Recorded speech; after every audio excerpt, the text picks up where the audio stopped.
right, let's get into our conversation and kick it off by doing our introduction. So first, I'm so excited to be working with this amazing coach and entrepreneur again. Joy M. Hutton is with us today, and Joy is the founder of Joy of Consulting, a management consulting firm, and On the Go Glam, an on-demand platform that delivers beauty services to men and women in the comfort of their own home, office, or hotel. I love that. Joy serves on a number of small business councils and works for organizations that develop female entrepreneurs. Joy was honored by the city of Houston for her leadership and entrepreneurship, and February 4th, 2020 was named Joy M. Hutton Day. In honor of this day, she launched the Lead Her Ship Fund, a micro grant fund for female entrepreneurs. So wonderful to have you here, Joy. Thank you. All right. And next we have Melissa Villanueva. Melissa is the CEO, owner, and founder of Brewpoint Coffee, a multi-million-dollar coffee company with 4 coffee shops, a coffee roastery, and a premier event space. Melissa's innovative approach to running a successful business has been featured on Forbes, Entrepreneur, Fast Company, and many other leading publications. Thrilled to have you here, Melissa. Excited to be here as well.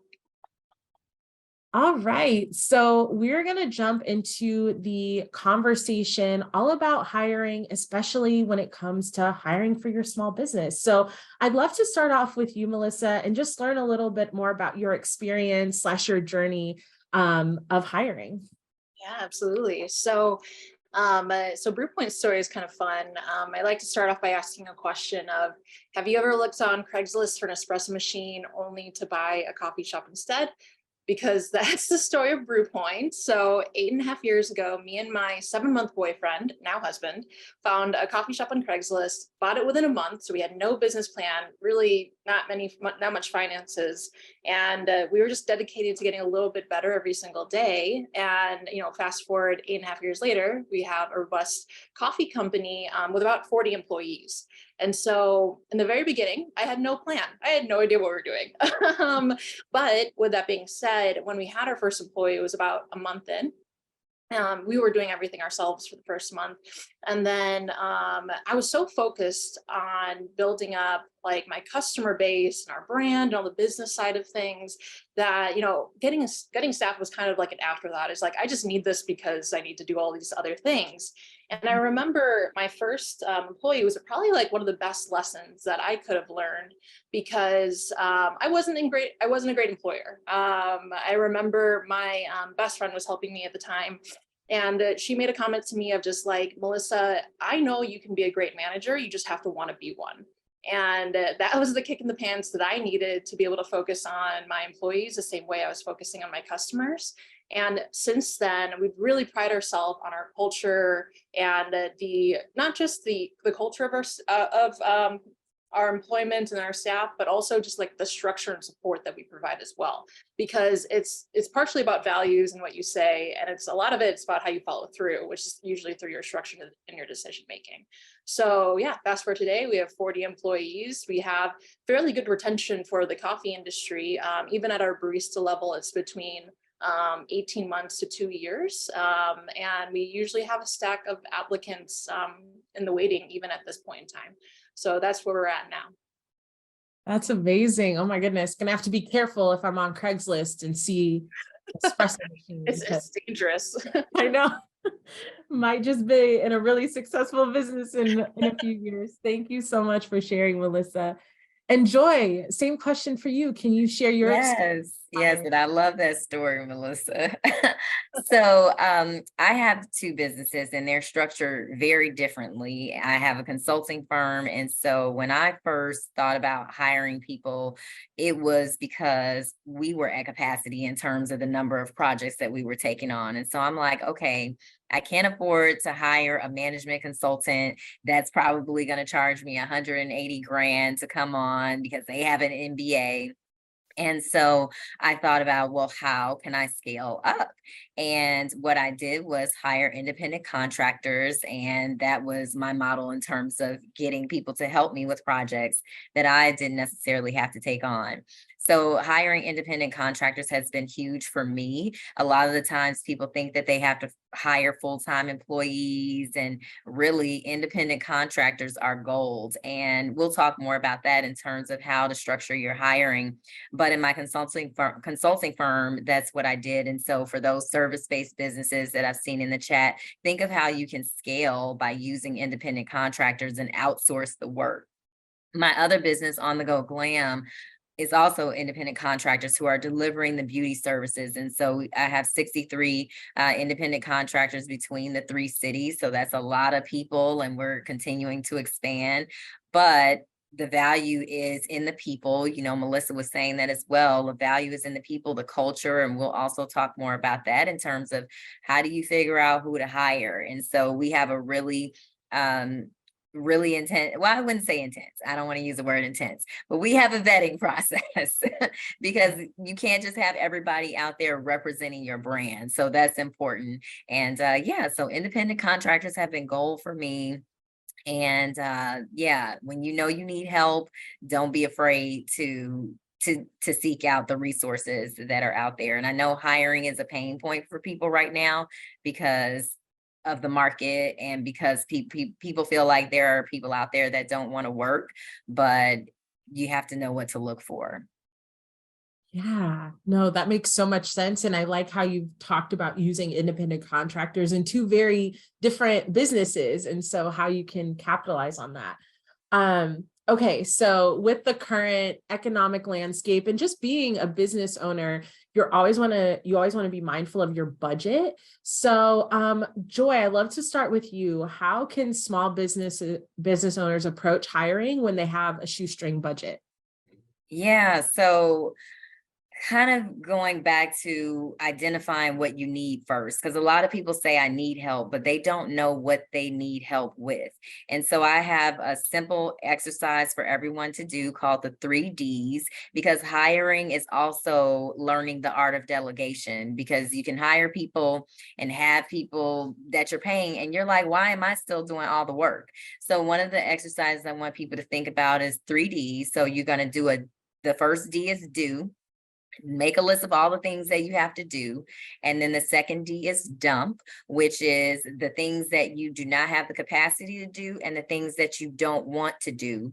And then, you know, dump may seem like a bad word, but you are dumping those things onto someone else to do. And then 3 is you're going to delegate. So those things that you have crossed out on your list, those will help you identify the holes in where you need help.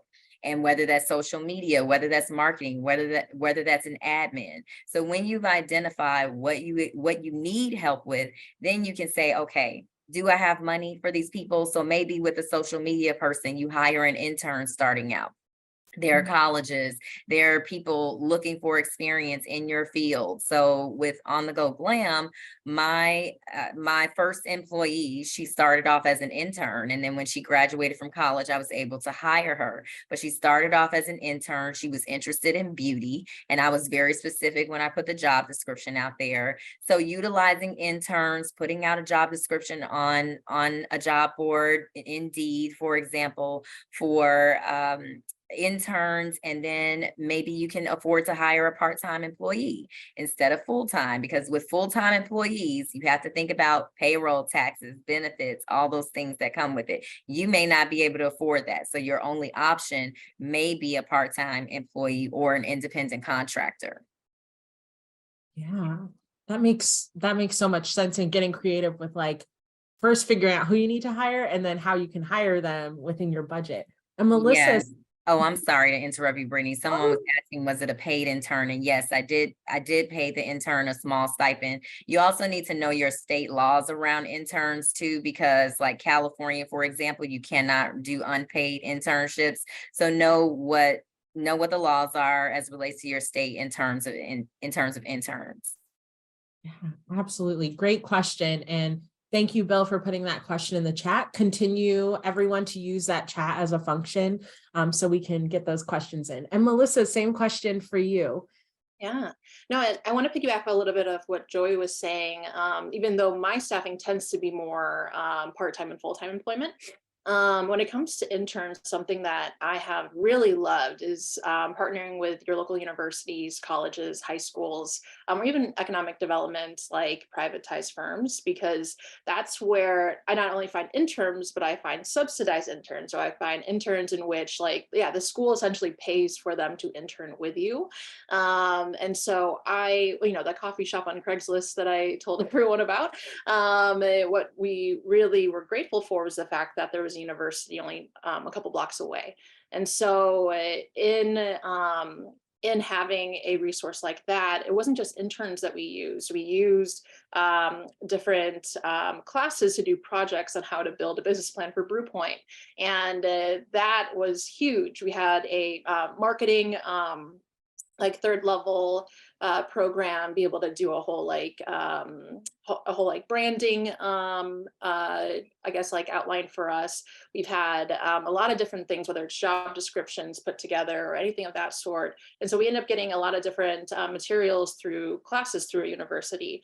I would say the only thing I hesitate with something like that is that it does take a little bit of time to get the output because they're prioritizing the class schedule as they should. And so just that's something to keep in mind with that. But the more that you partner with your local university, depending on what type of business you have, that can be an amazing funnel for your own employment for your business. And so when it comes for us in terms of part-time, full-time employment, how do we find employees? Because I have coffee shops and we do have a good amount of traffic. You know, we have maybe 200 to 400 people come through on a daily basis per shop. And so one thing that I kind of think of is, it's an easy billboard or if you're hiring. So just having something as simple as a job posting in your actual brick and mortar locations, depending on the traffic that's coming through. And your team is going to showcase whether or not it's a place that's interesting to work. And so if you have a solid culture, if people on your team enjoy working at your spot, and you have a job posting, that is kind of the trifecta, what is needed to be able to recruit.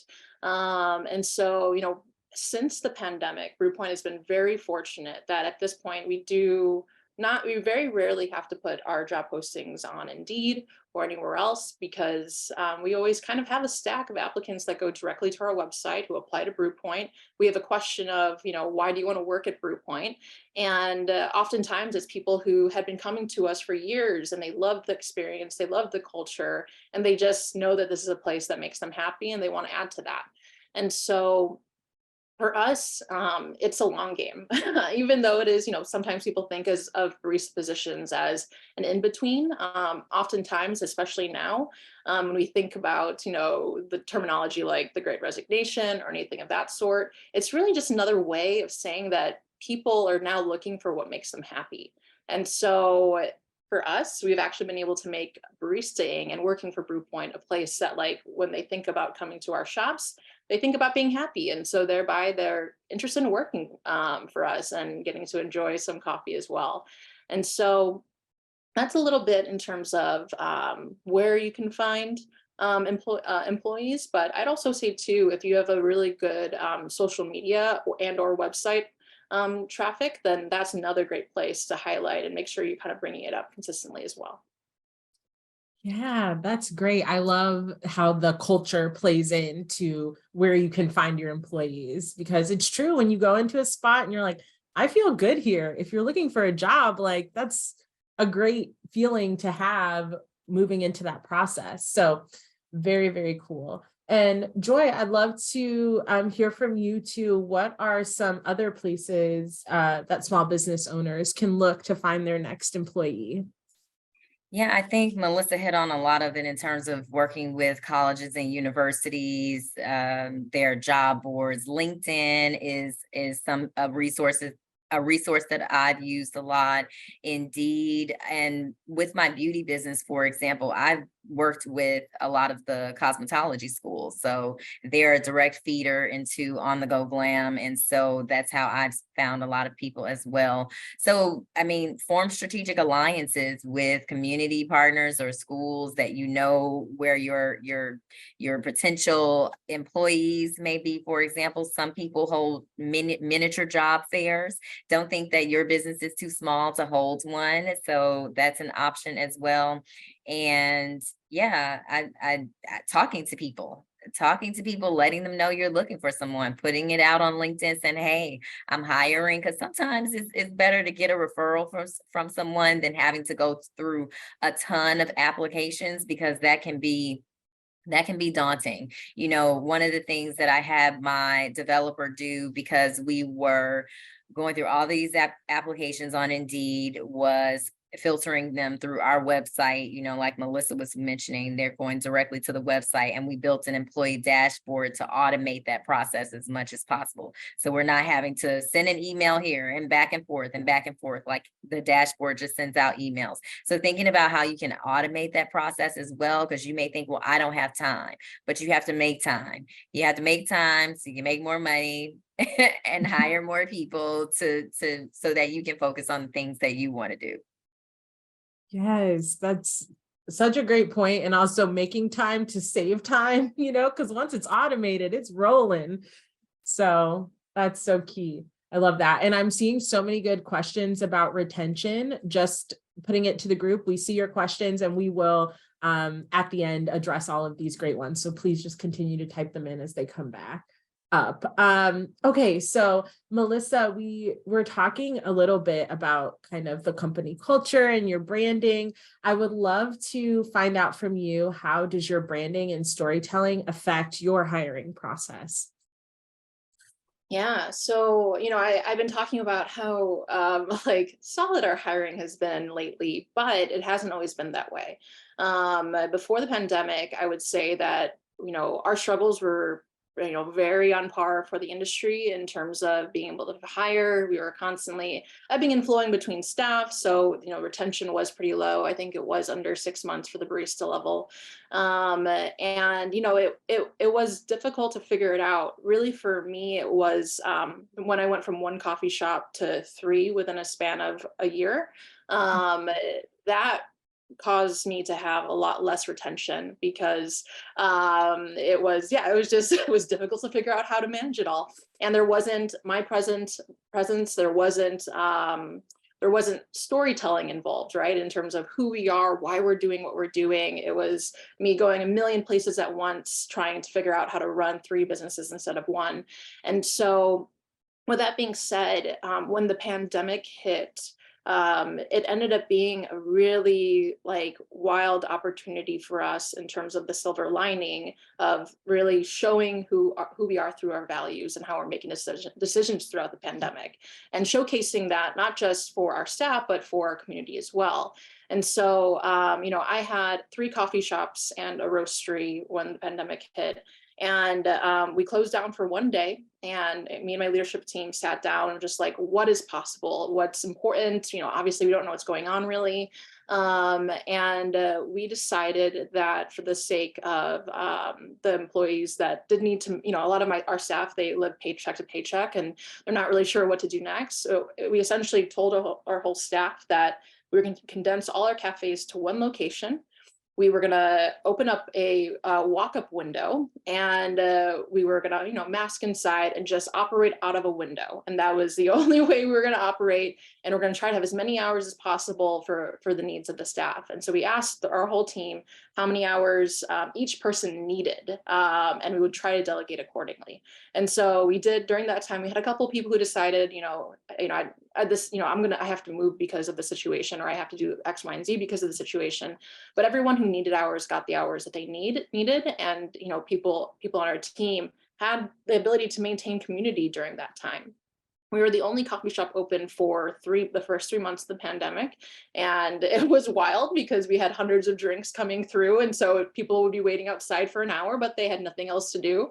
And so this was the narrative that we were talking also on social media. So we were saying, here's what we're thinking, here's how we're making this decision. We'll take it day by day. And so not only did our staff see how we made decisions, but our community saw how we made decisions. And ever since then, our retention has just been at a much higher level. It was, there's a lot of companies who I think we talk about, ways in which we want to make the world better, or ways in which like we care about our staff, or we care about respect or diversity or inclusion. But when the rubber meets the road and hard decisions need to be made, especially financial ones, how do leaders make decisions in their companies, and how do they talk about it? Because I think those are the moments that really mean a lot to your team and potential team who might be wanting to apply to your company in the future, are seeing how you make those decisions. And so, even through the past 3 years, as staffing has ebbed and flowed in our industry, that's the only thing I can really attribute to why our staffing has been able to maintain such high levels of retention.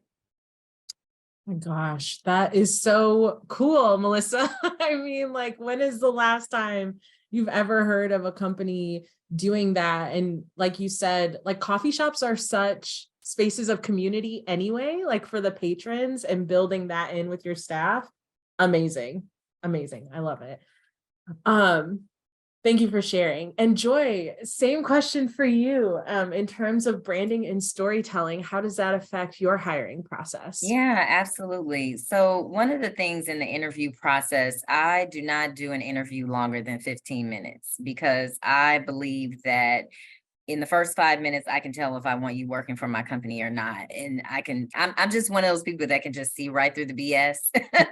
And so if you've gotten to the interview point, that means that I've already assessed your skills. So at this point, it's a matter of, do you have the values that I'm looking for? And so one of the things I press in my interviews is, okay, what are your values, and are your values a good fit for my company? And I don't like using the language "you work for me." I say "with me," because at the end of the day, you can't have a business without the people in the organization. And so team orientedness is very important to me. A lot of people are resistant to using family in a corporate environment, because they're like, "You're not my family, because you wouldn't fire me, but I would. If you were my family, I would fire you if you weren't doing the job." So I don't really use the family approach, but it is team oriented, and so culture is very big. And I realize that when I have a more personal approach, and not too personal, when I say personal, I don't mean informal, but when I have a more personal approach in the interview process, the type of people that I attract in my company is different than if I didn't have that approach. One of the things that happened, especially during the pandemic, is that a lot of human touch points were lost. So just the connectedness was not there anymore. So people want to feel like they're valued. They need you to check on them. And it's not being a therapist, but you should check on your employees. And so having those human touch points, having check-ins. One of the things that I do with my employees is have weekly check-ins.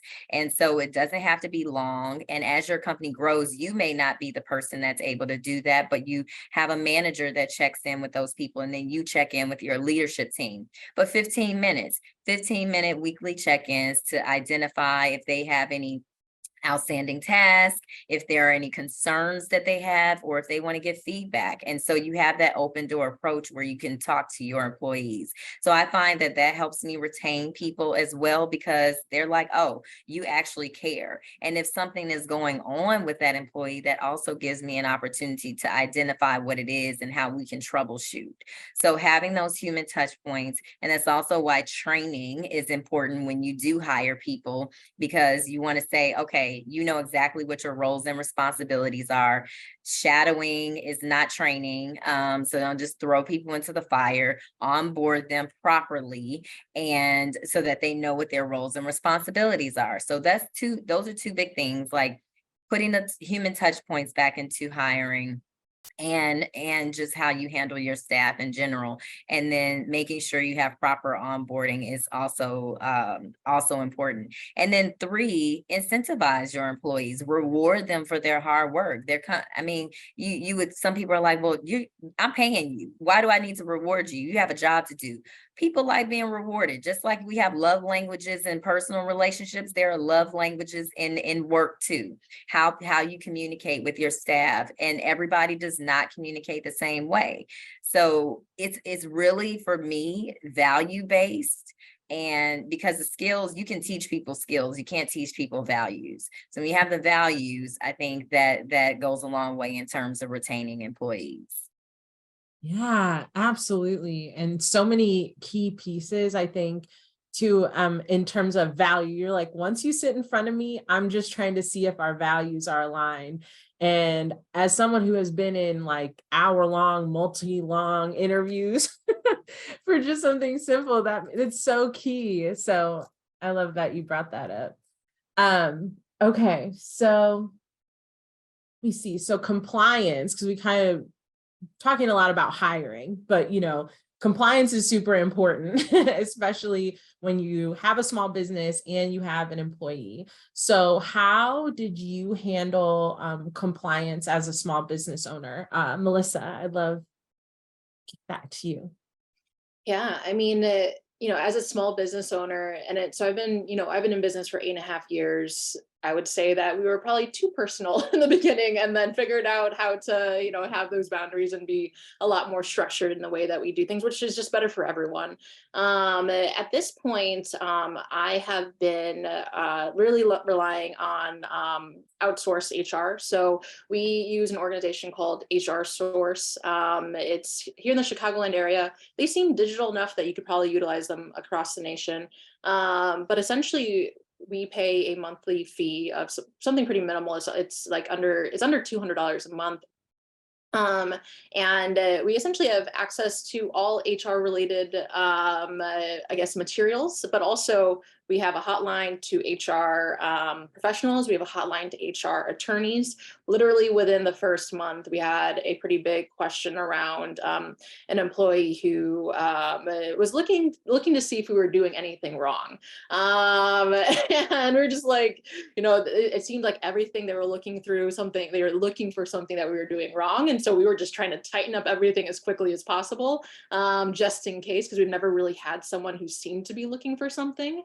And fortunately enough, we didn't have very much off, but anything that was in a gray area, we had an HR attorney that we could hop on the phone call with, and we got all the information that we needed to make sure we were compliant.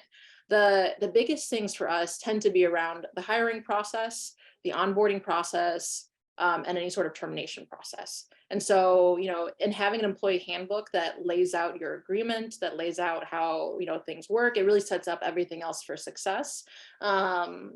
And then another big thing for us is tipping and payroll. So everything within tipping and payroll, wanting to make sure that we were above board, that there wasn't any questions on that as well. And so having an HR professional that we could literally call, and an attorney that we could call if it was getting into gray areas, has given me a lot of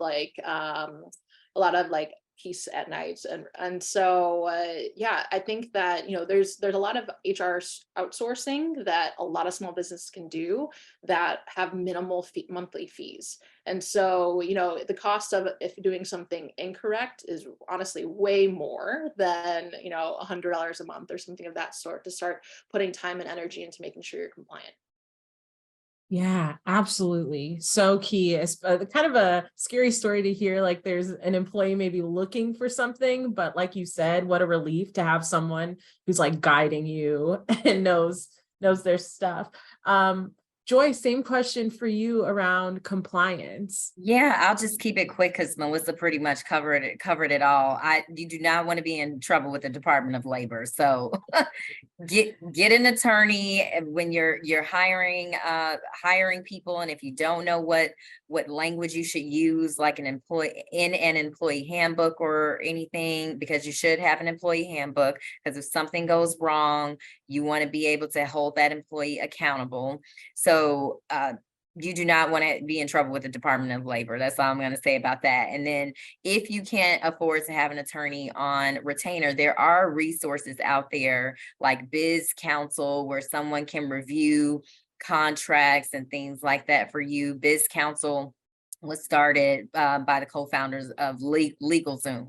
So there are small business fractional services that you can get instead of hiring an attorney for $1,500 a month or whatever. So look into fractional, attorneys that can help you with any questions that you may have around that. That's so great, because I know we had a question that was about contracts and whatnot. And so just being able to utilize those resources, Melissa, like you're saying, you found a service that you can use, or like you said, these fractional resources, using those to your advantage. So you don't have to have a full-fledged HR department, Okay, so last question that I have before we get into all the wonderful questions from our attendees is, how can small businesses ensure that they are hiring the right people for the job? And Melissa, I'd love to start with you. Yeah, so in being in the coffee industry, sometimes for specialty coffee, which we are, we definitely, experience is always nice. But I would say that unless it's a higher up leadership role, which, for the most part, actually most people move up in the company. But let's say for majority of my roles, experience is not something that that's a major consideration. The biggest thing is cultural fit. And kind of like what I mentioned before, it's not a requirement that you know who Brewpoint Coffee is, but that almost automatically equates into stronger retention for us, because someone has known and loved Brewpoint for years. It's almost guaranteed that they will stay at Brewpoint for as long as they can. And so the number of people that we have, during college, their whole 4 years in college, it's great. And so yeah, I would say that I focus a lot more on cultural fit, their own experience with the brew point, especially if they have some sort of, it means something to them. And so that's what I would focus on first. And then there are times, like for right now, I'm looking to hire a purchasing administrator. That's something that I would like experience for. And so that's when I go out to Indeed and things of that sort. I have been trying out ChatGPT for job descriptions, and it's been fascinating. And so yeah, making sure your job description is correct. But I use the same platforms, like having a sign-in shops and at all my coffee shops, along with our social media and our website for that type of position. And for at least for us, what I've really found success for, like higher level or like experiential needs for my company, are like local parents who work from home. Or who stay at home with their kids oftentimes, who want to go back into work but need flexibility. And so a purchasing administrator, my finance administrator, my events manager, like all of them have a different profile than most of our baristas, but they were pretty high level. I'd like to tell everyone that my events manager actually did events with Beyonce, and she like had her cell phone number. And now she's my events manager, and there's no way I could have normally afforded her, but all she wanted was flexibility in the town that she lived in, at a place that she really enjoyed and liked. And so there are people out there that just enjoy that flexibility piece as well, if you need that experience.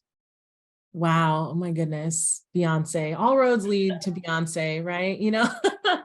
No, I love that. I love like the framework of, when to use, like you might need a higher skilled level and kind of focusing in on that. But when you can train someone into the position that you need. Also the Chat GPT and using your resources. So there are so many resources that we've even just chatted about today. And as a small business owner, using those, because some of them are totally free, and then you can invest where you need to. So love that. Thank you, Melissa. And Joy, same question for you. How do you hire the right person for the job? Yeah, I can't compete with the Beyonce, event manager, but I had mentioned earlier about skills versus value. And so for me, I take a value driven approach, mission driven approach into when I'm hiring. And so really someone that wants to work for my company, not just because it's a check that they can collect, but what is it that attracted you to my company? And I usually prompt people to be really honest in interviews, because I'm like, okay, I see your background, I like your skills, but you have no interest in beauty. So why, or whatever the case may be. And so I asked them, like, okay, what are you really looking for here? And how can I help with that? How can I help with your growth as a person? So the personal and professional development piece, because maybe there is really a fit for you here, even though you don't have that background. So like Melissa said, may not necessarily be the exact fit, your background, but I think I see something here, and, they say you can't marry potential, but, there may be some potential there. And You can so I hire. think, yeah, exactly. You can't marry, you can hire potential. And so people can grow with your company. So I just think about what's important to you and who do you want to surround yourself with. And don't be afraid to hire people who are smarter than you, because that is going to help elevate your company as well. Because I don't know everything. I want people around me who are going to be able to hold me accountable, to help me elevate my business to the next level. So you would want the same. Oh my goodness, so many good pieces in this whole conversation, but especially from what you're talking about is adding that like personal element into the interview, because sometimes it can feel like an interrogation when you're in an interview and you're like, oh, but just having that person say, well, what do you want out of this job and in your future, to see it's like the conversation we've talked about, culture and values is baked into like every single piece. So you're just reinforcing that the entire time you're hiring someone, which is so cool. Okay, so this chat is blowing up. There's so many good questions, and I want to thank everyone for being so engaged. So we're going to go ahead and start with some of the questions. So Joy, we have a question that was about your do, dump, delegate. So someone was asking, are there any tasks that you found you couldn't delegate, and maybe just how do you manage that? Any task that I thought I couldn't delegate. So my background is in HR and operations. So that's kind of a gift that I have, delegation. So that's why I can tell other people. But when it's not your gift, I think you have to draw on, the strengths of others around you. And so how can they help you have the conversation with someone, or if it's an employee, for example, because there are people who are not meant to manage people. If you are not meant to manage people, don't do it. Hire somebody else to do it, because what's going to happen is you're going to lose good people because of poor leadership. Because people may say, I'm a good leader, but all good leaders are not good managers, and vice versa. So think about that. But in terms of not being able to delegate, I would just say, know your strengths and know your weaknesses. And if it is something that you are not able to delegate, then you need someone to fill that gap for you. Excellent. Excellent. And okay, this next question is about retention. We had a lot of questions about retention, and we talked a lot about it, but this question is specifically, someone's interested in knowing how you retain your employees. Like, do you use merit-based rubric, bonuses, educational opportunities? So kind of, I know we talked culturally, but maybe more of these specifics. Melissa, I'd love to throw that question to you. Yeah. So, I mean, I will say what we have more in place is a bit more culturally than we do structurally. I think we can improve a lot on the structural basis. But let me kind of talk one more thing about the cultural piece, because I think that like there's something incredibly important here that I think like for me overrides a lot structurally, because for baristas, you are closer to minimum wage. And so it isn't higher wage employees that you're usually making a living. We are trying to grow into that, and we talk a lot about that specifically, but it's not even necessarily performance based. It's us articulating, as a company does better, we all get more, right? And so what I want to talk about culturally, and I'm sure there's a better way to articulate this, because I think this terminology means a lot of different things to different people, but it's just incredibly important for us that our team believes and feels that we have safe working environments. both internally and externally. So for my company and for all my coffee shops, we do really engage with the local community on important issues. I'm trying to think of something that's like not something politicized, but everything is kind of politicized these days. And so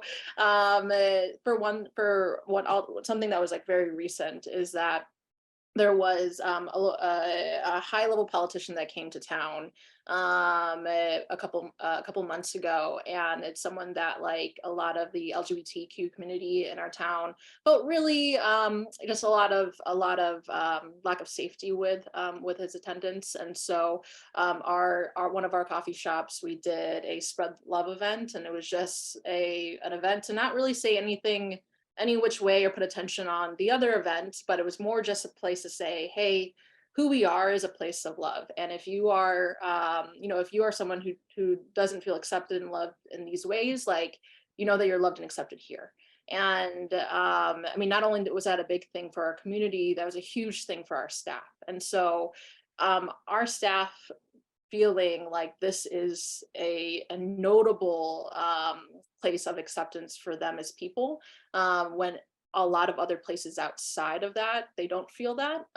It makes it so that, I mean, structurally, we do have a lot of good things, but I would say that that is the most important thing. That is why probably our retention is much higher than a lot in our industry right now. So yeah, so with that example, there is a staff member who we have who falls into the LGBTQ camp, and they will talk about going back home and how they just wish they could bring Brewpoint with them, because it means something to them that this feels notably different.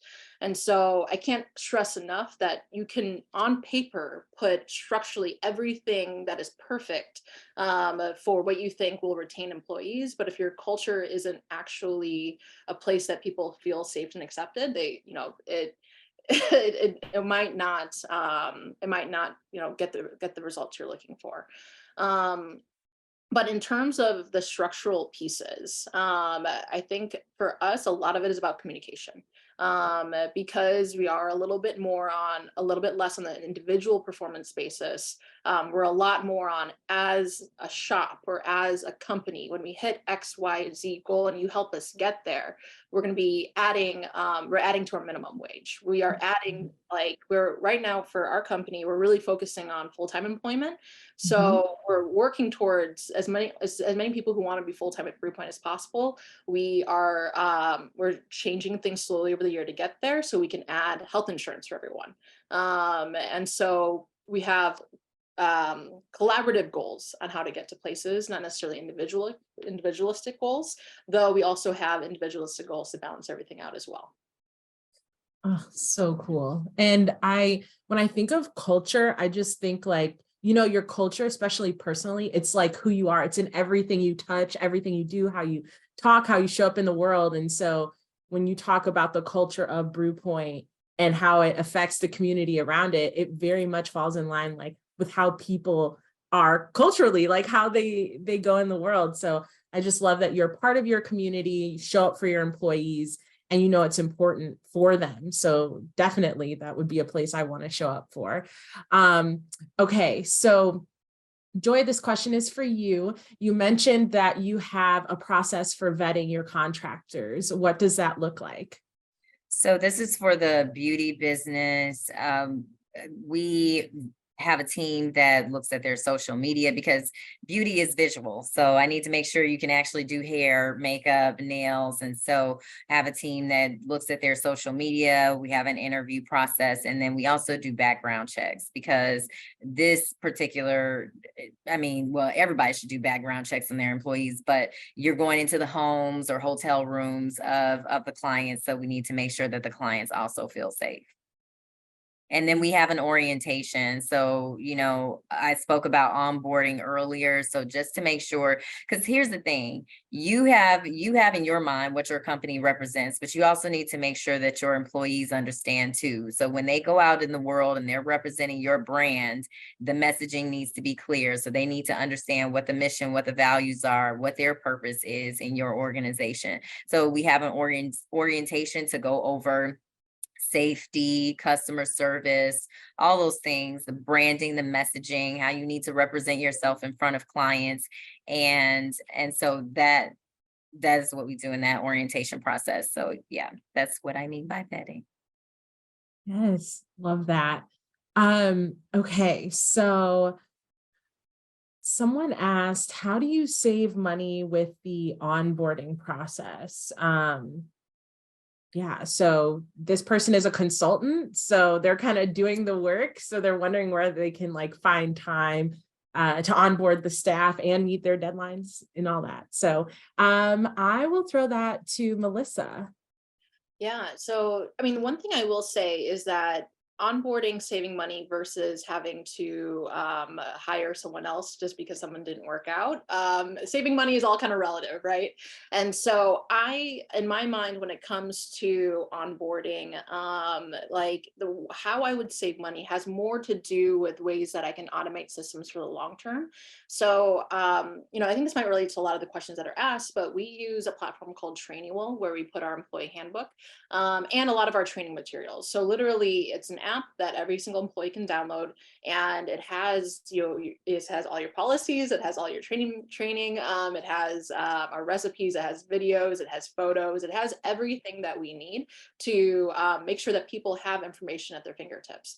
And so even though creating something like that can take some time, it's also something that will save you money on the long run in terms of onboarding, because a lot of people can just go through that process. And it's standardized across the board. Gotcha. Awesome. I'll put the website on the chat. Thank you. Yes, someone asked what the website was called, so that'll be in the chat for everyone.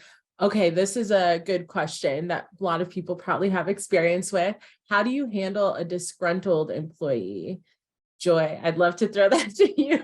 I see the look in your eye. I'm sending it to you. I think when you think of handling a disgruntled employee, it's like handling a child, essentially. I think, and I don't say that in treating them like a child. I think it's understanding the root of the problem before you just go in on that person. Like, you can't come to work doing this, and that, okay. Hey, Bill, let's just sit down and talk about what's going on. There's an issue with your performance. People are complaining about your attitude. What is going on? So I think understanding the root of the problem that's causing them to act out, so to speak, is really important. So again, going back to those human touch points. Now, obviously, if this person is just going to become problematic, then they have to go. So create a protocol for how you're going to deal with disciplinary actions, whether that's write-ups, warnings, what have you. Have a protocol in place and have that in writing, because people can come back and sue you if they just feel like you just fired me for no reason. No, there was a reason. And then some states are at will, so you don't necessarily have to have an explanation. So just know how to just deal with it in a human way before you go off on that person. And you shouldn't be going off anyway, but again, go back to the human side of things. Yes. And then deal with the compliance. Make sure that stuff make sure a protocol is in writing. Yes, I was thinking of that when the writing, you mentioned the employee handbook, Melissa. So just like having that all in there, laid out, people know. We've had so much good conversation about culture, and there is a question that is basically asking, how can you utilize like company culture or influence it when some people are virtual and some people aren't, like, so you're all not in a space. So how can you develop that really strong company culture virtually? I will kick it to Melissa first. Yeah. So, I mean, there's things like obviously Slack, in which you have constant communication. But, for us, I think that it still revolves around social media and our storytelling. And so when our team sees that we're doing cool things, they feel like they're a part of cool things, whether they're in any one of our 4 coffee shops or they work mostly remotely. I do have a handful of employees that do work remotely mostly, but even them, we're all still in the same area. So most of the time they choose to work at our coffee shops just to be a part of the community. And so when you have when you have a strong brand, you have a strong story, that is a huge uniter, more than even just more than even like Slack updates once a week, or just asking questions all the time, right? And so, yeah, so I would say that. I love this. Enjoy. I would love your perspective too, especially with all your contractors and everything. How does that culture work when, you have virtual employees? Yeah, so I do special events. So like one of the things that I'm doing for I call them Glam Pros, is a headshot event, because everybody does not take good headshots. And so I think it's a fun way just to get everybody together in the different cities that we're in. So we're going to do a headshot event and have a little bubbly, and everyone can meet the founder, which is me, because everyone has met me virtually, but I'm going to each of the different cities. So just again, I emphasize the human touch point so much, because people need that, even though some people may think they don't, but they absolutely want to feel like they're being valued. And so I encourage you to do quarterly events with your team. Even if it's 3 people, do quarterly events, take your team out to dinner, do something around the holidays. I saw something about rewards earlier. One of my clients was struggling with people getting to work during the pandemic. And I said, well, offer, $25 gas cards. You may not be able to up their pay, but maybe give them a gas card. Do something to show your appreciation for your staff. Yes. Oh, that's so cool. Oh my gosh. And also this headshot event sounds great because, I didn't have a good headshot till someone gave me one. So I love that. And I did want to mention, so some of you have questions that are like very specific to your business, or I'm not ignoring those. I just want to give you another resource. So actually, Joy is one of our business advisors. AOF has a coaching hub. It is free coaching. You can sign up for a session on a lot of different topics. There's multiple coaches in different areas. Joy is obviously like our HR, strategy, compliance. She really does it all, but you can book a session with her there. She also just dropped a link in the chat. So there will be tons of follow-up resources. I just wanted to make sure people had that source. And then my final question, that I know we just have a few minutes left, so I want to do this one final question. How do you both balance personal versus professional conduct when you're with your employees without blurring the lines? So Melissa, I'd love to send that to you. Yeah, no, I think that, there has been for me a lot of just like intuitive of like what will make more issues versus what won't, because at the end of the day I hold a lot of power, right? So if I think I can just kind of interact personally without it like having a lot of weight and it not being an even interaction, like that's just not going to happen. And everything I say can make someone really excited or make someone really like upset, or any which way. So I do, for myself, like when it comes to managing, I am really grateful at this point that I don't have to manage majority of my team. I'm just managing my leadership, and they manage everyone else. And so, for the most part, when people have work questions, when they have anything of that sort, I just constantly forward them back to their respective managers, make sure that they're going through kind of that chain. And then I get to have more of a, kind of more lax relationship where I can ask them, how's their day going? Anything like, anything that's like interesting going on in their life that, they're willing to share. Right. And I preface a lot of just like, no pressure. You don't have to share anything you don't want to. But, I get to enjoy at this point the relationship of, just being able to have a person-to-person interaction and make sure that I'm thoughtful in that interaction. And so, but if you are also managing, I would say that it is kind of that infusion of management and leadership that are two fairly different skills that you have to balance based on the situation. So it is hard to say, 50% of the time you're a manager, 50% of the time you're a leader, but it is notable that like different situations call for different ways of leading. Yeah, absolutely. Enjoy. Anything to add to that? I agree. I mean, I think I've said it enough in terms of keeping things very human. I think people need to know that you care about them as a person instead of just a body that comes to work. But I think it's also important to, I use the analogy of children, but it's almost like you're a parent reprimanding your kids, but reinforcing the rules in the workplace. Sometimes you need that reminder, because I think I saw someone say earlier, how do you deal with people when they're showing up for work late and all that? You have to continue to reinforce the rules, the policies. You just need to check in, and also having those. Uh-oh. Oh no, we lost Joy.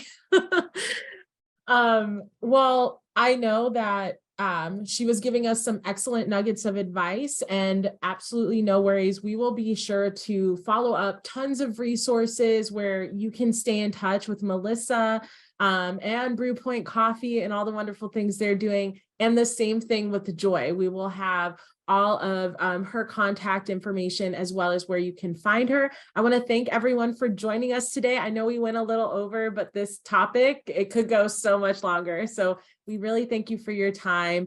And please take a few minutes to do that survey if you have a chance. And we will see you all in the next webinar. Bye, everyone. Thank you, everyone.